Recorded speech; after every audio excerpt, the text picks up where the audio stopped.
Hey folks, this is Kim. Welcome to livemorenow.net. So what do Emma Watson, Disney's movie Frozen, and women in business all have in common?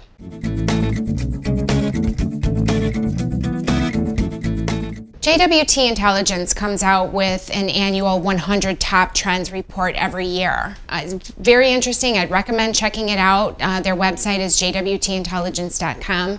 It's obviously very long. I pulled out a few today that really appealed to me, particularly surrounding women in power and feminism.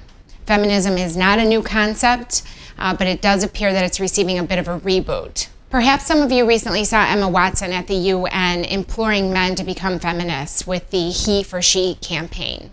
The Heforshe hashtag became so wildly popular that Twitter actually painted it on their walls. Later, Emma returns to the UN to discuss the 10 by 10 by 10 campaign, which implores governments, businesses, and universities to make concrete commitments toward equality.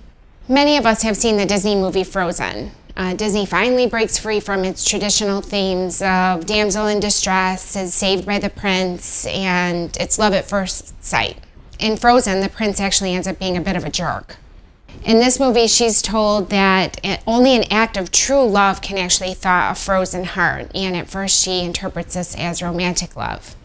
And as it turns out, it actually ends up being the true love that is shared between two sisters.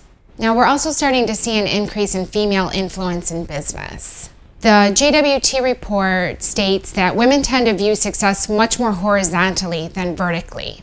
Well-being and a sense of balance are just as important indicators of success as money.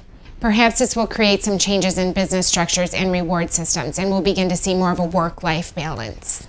Here's the coolest part to me. The JWT report shows that there's been a fundamental shift away from feminism being equated with man-hating.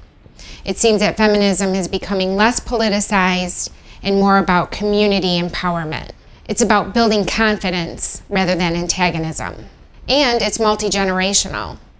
Now, my mom and other baby boomers definitely blazed the trail for feminism, but they can be proud that Gen Xers and millennials have since picked up the baton and they continue the efforts toward equality.